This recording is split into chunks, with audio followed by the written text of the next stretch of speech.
on September 19, 1974 in Brooklyn, New York, James Thomas Fallon Jr. is an American comedian, actor, musician, writer, producer, and television host, best known as a member of Saturday Night Live and the current host of The Tonight Show.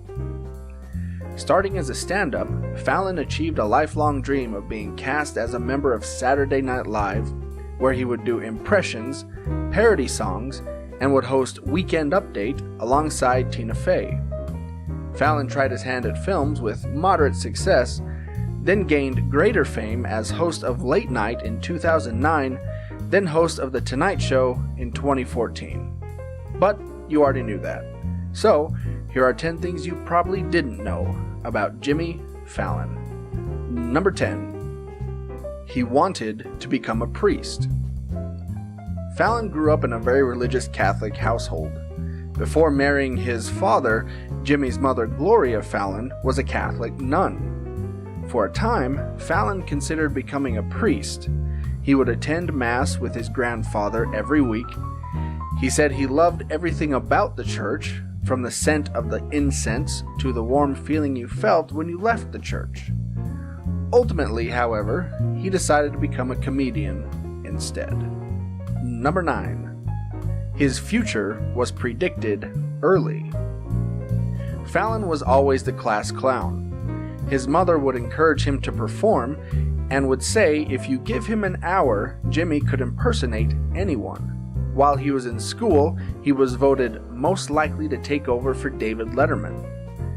They weren't far off, as Fallon hosted the TV show Late Night after Conan O'Brien left to host The Tonight Show, and O'Brien himself took over the show from David Letterman. Number 8. He is a college dropout and graduate. After high school, Fallon enrolled at College of St. Rose in Albany, where he studied computer science. While in college, Jimmy would perform at open mic nights at the comedy club Bananas in Poughkeepsie. With only a semester left to go, Fallon dropped out of college to pursue comedy full-time. In 2009, Fallon went back to college and got his communications degree, and also gave the graduation speech. Number 7. He failed his SNL audition. Since Fallon was a child, he has been a fan of Saturday Night Live, often imitating bits and sketches from the show that his parents would record and edit for him so they were kid-friendly. And in college, he would skip parties so he could watch the show on the weekends. In 1997, Fallon finally got his chance and was able to audition for the iconic show, but the casting department passed on him. Number 6. He got his first TV role in 1998. Fallon didn't let the SNL rejection stop him from pursuing his dreams. And in 1998, he landed his first television role on the comedy Spin City, where he played a guy who sold photographs. Also during this time, Fallon was offered a lead role in a pilot for the WB. When he was negotiating his contract, however, he put in a clause that said that he had to be released from the show if he became a cast member of Saturday Night Live. You gotta admit, this guy knew what he wanted. Number 5. He made Lorne Michaels laugh. Fallon was offered a second chance to audition for SNL, also in 1998. A good year for him. Fallon's audition saw him impersonate several celebrities, including former SNL alum Adam Sandler. His impression was so spot on that Lorne Michaels broke down and laughed, something he hardly ever did during auditions. Number 4. His children were born via surrogate. Jimmy began dating his future wife Nancy in 2007 when the two met on the set of Fallon's film Fever Pitch, with Fallon proposing just 4 months later. The couple soon discovered they had fertility problems, which meant they had to use a surrogate.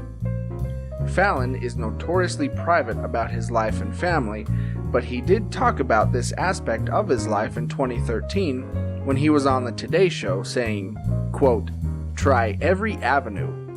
Try anything you can do, 'cause you'll get there. You'll end up with a family, and it's so worth it. It is the most worth it thing. I'm just so happy right now. I'm freaking out." Number 3. He had a giant pickle in his office. In what has become a very odd tradition between late-night hosts, Fallon had been given a giant pickle when he took over the show from Conan, who was gifted the pickle by his predecessor, David Letterman. Not wanting to break tradition, Fallon passed on the giant pickle to his late-night replacement and fellow SNL alum, Seth Meyers. Number 2. He's more than just a comedian. Fallon has been in show business full-time since 1998. Though he's known primarily as a comedian, Jimmy has also expanded into several other forms of entertainment. He has written several children's books. He won a Grammy for his comedy album. He voiced several cartoons, has had 2 Ben & Jerry's ice cream flavors named after him, and has produced several television shows. Number 1. He has been criticized for his interviews. When Fallon took over The Tonight Show, his ratings consistently topped his competitors. However, in recent years, with a growing political climate, Fallon has slipped in the ratings to more political, motivated late-night hosts like Stephen Colbert and Jimmy Kimmel, who have never been afraid of taking shots at politicians. Fallon has been criticized for being too soft on his guests, particularly when he interviewed Donald Trump in 2016 and didn't press him on any political issues. Responding to the criticisms, Fallon said, quote, "Have you seen my show? I'm never too hard on anyone.